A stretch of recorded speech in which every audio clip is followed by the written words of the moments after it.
यह कहानी उत्तर प्रदेश के एक छोटे से गांव की है, जिसे लोग कालीपुर कहते थे।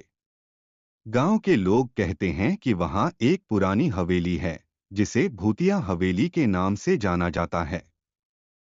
कहते हैं कि उस हवेली में रात को अजीब आवाजें आती थीं और जो भी रात में वहां गया, वो कभी वापस नहीं लौटा। कहानी की शुरुआत। रामू गांव का एक नौजवान इन बातों पर यकीन नहीं करता था। उसने दोस्तों से कहा, भूत प्रेत कुछ नहीं होते। मैं आज रात हवेली में जाऊंगा और सबको साबित कर दूंगा कि ये सब अंधविश्वास है। दोस्तों ने उसे रोका, पर रामू नहीं माना। रात का समय। आधी रात के वक्त रामू अपने हाथ में लालटेन लेकर हवेली पहुंचा। हवेली के अंदर घुसते ही उसे ठंडी हवा का झोंका महसूस हुआ।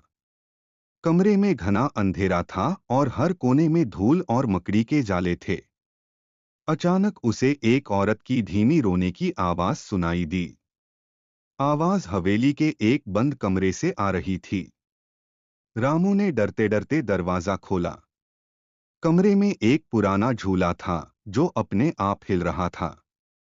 झूले के पास एक सफेद साड़ी पहने औरत बैठी थी। उसका चेहरा झुका हुआ था। रामू ने हिम्मत करके पूछा, तुम कौन हो? औरत ने धीरे धीरे अपना चेहरा उठाया। उसका चेहरा जला हुआ था और आंखें लाल थीं। उसने चीखते हुए कहा, तू यहाँ क्यों आया? रामू डर से पीछे हटने लगा, लेकिन दरवाजा अपने आप बंद हो गया। औरत उसके पास आने लगी। अगले दिन गांव वालों ने रामू को हवेली के बाहर बेहोश हालत में पाया।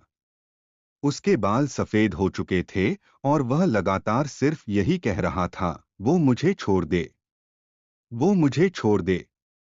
गांव वालों ने रामू को डॉक्टर के पास भेजा, लेकिन वह कभी ठीक नहीं हुआ।